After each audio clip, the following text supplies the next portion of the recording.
ذوالقرنین ایک نیک اور عادل بادشاہ تھے جنہوں نے مشرق سے مغرب تک تمام ممالک فتح کر کے وہاں عدل و انصاف پر مبنی حکومت قائم کی۔ اللہ تعالیٰ نے انہیں بے شمار وسائل اور ہر طرح کے ساز و سامان اور قوت سے نوازا تھا۔ انہوں نے دنیا فتح کرنے کے لیے 3 اطراف میں سفر کیے، مغرب میں ایران سے بحر روم تک، مشرق میں بلوچستان سے مکران اور شمال میں کوہستانی سلسلوں تک۔ قدیم روایات میں ذوالقرنین کے بارے میں ایسی معلومات بھی ملتی ہے کہ ابتدائی عمر میں وہ ایک چھوٹی سی مملکت کے شہزادے تھے۔ جب ان کے اپنے ملک میں کچھ ایسے حالات پیدا ہو گئے جس کی بنا پر کچھ لوگ ان کی جان کے در پہ ہو گئے تھے، تو وہ کسی نہ کسی طرح وہاں سے بچ نکلنے میں کامیاب ہو گئے اور کچھ عرصہ صحرا میں روح پوش رہے۔ روح پوشی کے اس دور میں ان کے پاس کسی نبی کی تعلیمات پہنچیں۔ بہرحال قرآن کریم نے ذوالقرنین کا جو کردار پیش کیا ہے وہ ایک نیک اور صالح بندہ مومن کا ہے۔ دنیا میں ذوالقرنین نام کے کئی لوگ مشہور ہوئے اور ہر زمانے کے ذوالقرنین کا لقب سکندر تھا۔ حضرت عیسیٰ علیہ السلام کی پیدائش کے تقریباً 300 سال پہلے ایک بادشاہ سکندر اعظم کے نام سے مشہور تھا، جسے یونانی، رومی اور مقدونی وغیرہ کے لقب سے یاد کیا جاتا ہے۔ اس بادشاہ کا وزیر اور استاد ارسطو تھا۔ سکندر اعظم 20 سال کی عمر میں مقدونیہ کا بادشاہ بنا۔ 23 سال کی عمر میں مقدونیہ سے نکلا اور پورے یونان کو فتح کرتا ہوا ترکیہ میں داخل ہوا، پھر ایران میں دارا کو شکست دے کر شام پہنچا، وہاں سے یروشلم اور بابل کو رونتا ہوا مصر جا پہنچا۔ اس کے بعد اس نے سونے کی چڑیا ہندوستان کا رخ کیا اور پورس سے جنگ کی۔ واپسی پر مکران ہوتا ہوا اپنے وطن مقدونیہ کی جانب روانہ ہوا، لیکن راستے میں اسے ملک الموت نے آ دبوچا۔ یوں وہ صرف 33 سال کی عمر پا کر بخت نصر کے محل میں انتقال کر گئے۔ سکندر اعظم نے 10 برس گھوڑے کی پیٹھ پر گزارے اور 17 لاکھ مربع میل کا علاقہ فتح کیا۔ سکندر کے نام سے دنیا میں معروف ہونے والا آخری شخص یہی تھا، کیونکہ اس کی شجاعت اور بہادری کے قصے پوری دنیا میں مشہور تھے۔ چنانچہ بعض مفسرین نے اسے بھی ذوالقرنین کہنا شروع کر دیا تھا، جبکہ یہ شخص آتش پرست اور مشرک تھا۔ تاہم قرآن مجید میں جس ذوالقرنین کا ذکر ہے ان کے مومن اور صالح ہونے پر سب کا اتفاق ہے۔ سورہ کہف میں اللہ تعالیٰ ارشاد فرماتا ہے کہ ہم نے اسے زمین میں تمکن عطا کیا اور اسے ہر طرح کے اسباب اور وسائل مہیا کیے تھے، تو اس نے ایک مہم کا سر و سامان کیا۔ ذوالقرنین نے اللہ تعالیٰ کی ہدایت کے مطابق اپنے لشکر کشی کا آغاز مغربی علاقوں سے کیا اور مختلف ممالک فتح کرتا ہوا بحریہ روم کے ساحل تک جا پہنچا۔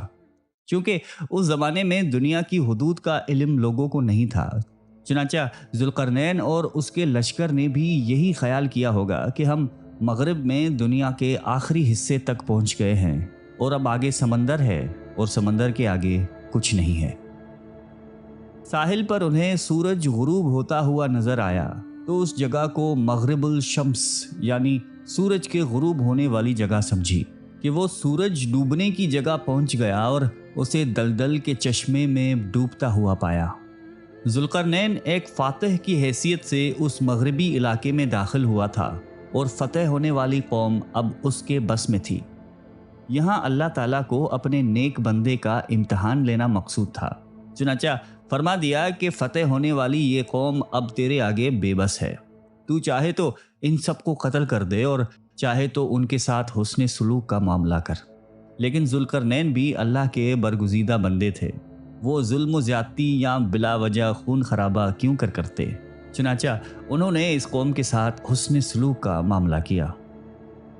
مغربی علاقوں سے فارغ ہونے کے بعد ذوالقرنین نے مشرقی علاقوں کی جانب سفر کرنے کا منصوبہ بنایا اور ہر ملک فتح کرتا ہوا مشرق کی جانب سورج طلوع ہونے کے مقام تک پہنچ گیا۔ ڈاکٹر اسرار احمد فرماتے ہیں کہ سفر کے اس سلسلے میں تاریخی طور پر مکران کے علاقے تک ذوالقرنین کی پیش قدمی ثابت ہے۔ ممکن ہے کہ مکران کے ساحل پر پہنچنے کے بعد انہوں نے وہاں کھڑا ہو کر یہ محسوس کیا ہو کہ اس سمت میں بھی وہ زمین کے آخری حد تک پہنچ گئے ہیں۔ یہاں انہوں نے ایک ایسی وحشی قوم دیکھی جو دھوپ سے بچنے کے لیے کوئی بندوبست نہیں کرتی تھی، نہ مکان، نہ خیمے، یہاں تک کہ لباس وغیرہ کے استعمال سے بھی واقف نہیں تھے۔ مشرقی علاقوں کی مکمل فتح کے بعد ذوالقرنین نے اس قوم کے ساتھ بھی وہی معاملہ کیا جو مغربی قوم کے ساتھ کیا تھا۔ ذوالقرنین نے مغرب کے اخیر کو پہنچنے والے علاقے اور مشرق کے اخیر تک پہنچنے والے علاقوں کو فتح کرنے کے بعد ایک اور جانب سفر کا ارادہ کیا۔ مفسرین لکھتے ہیں کہ یہ سفر شمال کے کوہستانی سلسلوں کی جانب تھا، یہاں تک کہ وہ 2 پہاڑی سلسلوں تک جا پہنچا، جس کی مشرق میں بحریہ کیسپین تھا اور دوسری طرف مغرب میں بحریہ اسود۔ ان دونوں سمندروں کے ساحلوں کے ساتھ ساتھ 2 پہاڑی سلسلے چلتے ہیں، اور اسی پہاڑی سلسلوں کے درمیانی راستے سے یاجوج ماجوج اس علاقے پر حملہ آور ہوتے تھے۔ وہاں کے رہائشی لوگ ذوالقرنین کی زبان سمجھنے سے قاصر تھے، اور اسی طرح ذوالقرنین اور اس کا لشکر بھی ان لوگوں کی زبان سے ناآشنا تھا۔ یہاں کے رہنے والے یاجوج ماجوج کے وحشیانہ طرز عمل سے بہت زیادہ جانی نقصان اٹھا چکے تھے اور ہر وقت ڈر اور خوف کے عالم میں رہتے۔ چنانچہ ان لوگوں نے ذوالقرنین اور اس کے لشکر کے وہاں پہنچنے کو ایک موقع غنیمت جان کر کسی نہ کسی طرح اپنا مدعا بیان کیا اور یاجوج ماجوج سے ظلم و ستم سے نجات دلانے کی فریاد کی۔ صحیح بخاری کے مطابق نسل انسانی میں یاجوج ماجوج 2 وحشی قومیں ہیں، ان کی تعداد دوسرے انسانی نسلوں کے مقابلے میں زیادہ ہوگی اور انہی سے جہنم کو زیادہ بھرا جائے گا۔ سید مودودی رحمۃ اللہ علیہ تحریر فرماتے ہیں کہ قرآن مجید نے جس طرح ذوالقرنین کا ذکر کیا ہے اس سے ہمیں 4 باتیں وضاحت کے ساتھ معلوم ہوتی ہیں۔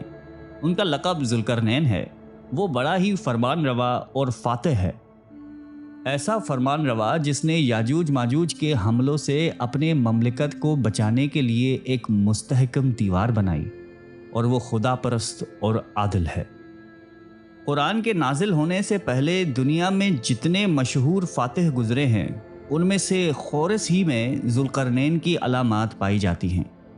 تاریخی بیان کے لیے صرف اتنا ذکر کافی ہے کہ خورس ایک ایرانی فرمان روا تھا جس کا عروج 549 BC کے قریب کے زمانے میں ہوا تھا، جس کا ذکر ہم پھر کبھی کسی اور ویڈیو میں کریں گے انشاءاللہ۔